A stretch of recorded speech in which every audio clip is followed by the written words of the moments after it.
নিউজিল্যান্ডের দক্ষিণ দ্বীপের দক্ষিণ পশ্চিম প্রান্তে অবস্থিত মিলফোর্ড সাউন্ড প্রকৃতির এক অনন্য সৃষ্টির উদাহরণ।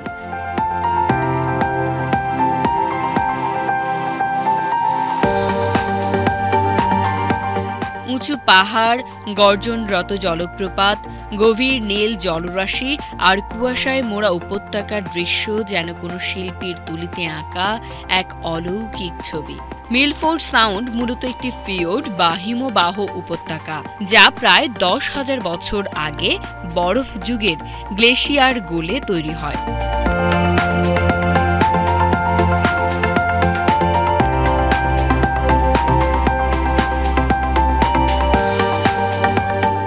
16 কিলোমিটার দীর্ঘ এই উপত্যকা ঘিরে রয়েছে 1200 মিটার উঁচু পাহাড়ি দেয়াল, যার শীর্ষে প্রায়ই দেখা যায় বরফের আস্তরণ।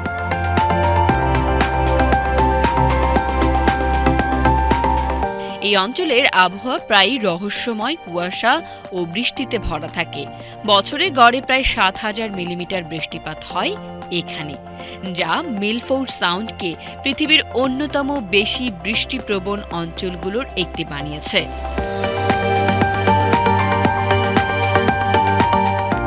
এর ফলে চারপাশে গজিয়ে ওঠা ঘন সবুজ বন, যা স্থানীয় উদ্ভিদ ও প্রাণীর এক জীবন্ত আশ্রয়স্থল।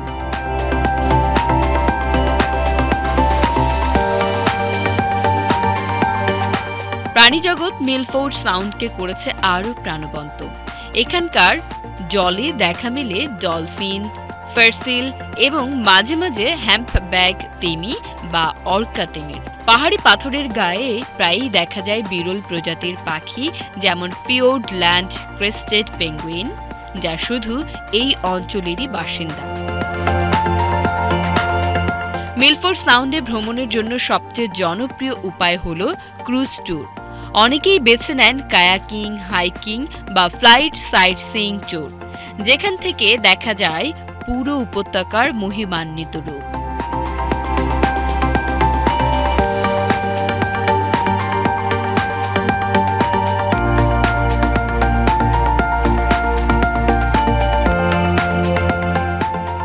ইউনেস্কো ঘোষিত world heritage site Fiordland national পার্কের অংশ এই মিলফোর্ড সাউন্ড, যা নিউজিল্যান্ডের প্রাকৃতিক ঐতিহ্যের এক প্রতীক হয়ে উঠেছে।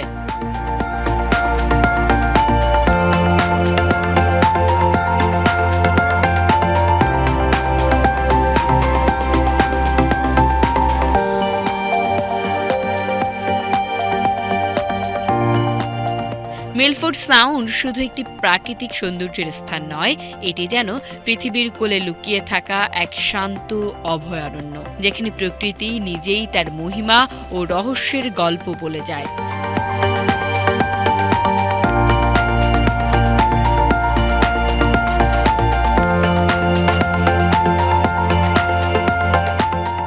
প্রতিদিনই এখানে সূর্য ওঠে নতুন রূপে, আর মিলফোর্ড সাউন্ড তার নীরব অথচ গভীর সৌন্দর্যে মনে করিয়ে দেয় এই বিশ্বে এখনো এমন কিছু জায়গা আছে যেখানে মানুষ নয়, প্রকৃতি সর্বশ্রেষ্ঠ শিল্পী।